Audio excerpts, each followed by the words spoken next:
పల్నాడు జిల్లా గురజాల ఎమ్మెల్యే ఎరపతినేని శ్రీనివాసరావు వ్యాఖ్యలకు మాజీ ఎమ్మెల్యే కాసు మహేష్ రెడ్డి కౌంటర్ ఇచ్చారు.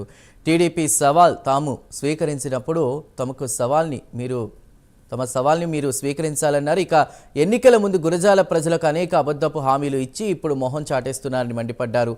ఏదో అలా వచ్చిన గాలికి గెలిచారని మర్చిపోకుండా అంటూ కూడా విమర్శించారు. రాబోయే ఎన్నికల్లో ఎలాంటి ఫలితాలుంటాయో, మరోసారి జగన్మోహన్ రెడ్డి ఎలా గెలుస్తాడో ఆంధ్ర రాష్ట్ర ప్రజలు చూస్తారు అంటూ కాసు మహేష్ రెడ్డి స్పష్టం చేశారు.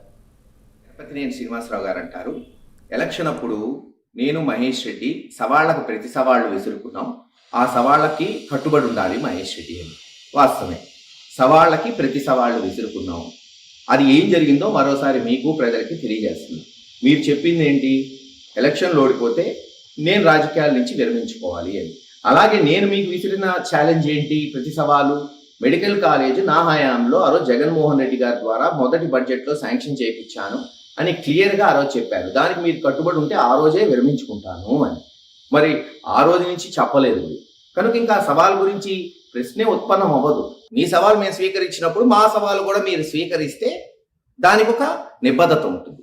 ఎప్పుడు సవాలు ప్రతి సవాలు మీరే అన్నారు. సవాల్ ప్రతి సవాల్ అంటే రెండు వైపులు ఉండాలి. మేము స్వీకరించి మాది మీరు స్వీకరించకపోతే ఇంకా సవాల్ ఎక్కడ ఉత్పన్నం అవుతుంది? అయినా మాట అనేది ఎస్ ఇద్దరు ఇచ్చుకుంటే అదొక రకం. మీరు ముందు అసలు ప్రజలకు ఇచ్చిన మాట ఏంటి? గురజాల నియోజకవర్గంలో ఇంటికో సిలిండర్ ఇస్తారన్నారు. అంటే 60-70 వేల సిలిండర్లు అసలు ఇస్తారా ఇవ్వరా? ఎప్పుడు ఇస్తారు? దాని గురించి మాట్లాడు. చంద్రబాబు నాయుడు గారేమో వాలంటీర్ వ్యవస్థ కొనసాగిస్తాను, 10,000 రూపాయలు ఇస్తా అన్నాడు. అది ఎత్తేసారు. ఇక మీరు మాట మీద నిలబడటం, వీటి గురించి మాట్లాడేది ప్రజలకు అన్నీ తెలుసు. సరే, కాలక్రమేణా ఏదో గాలి వచ్చింది, గాల్లో గెలిచాము. రేపు నిజాలు తెలుస్తాయి ప్రజలకి.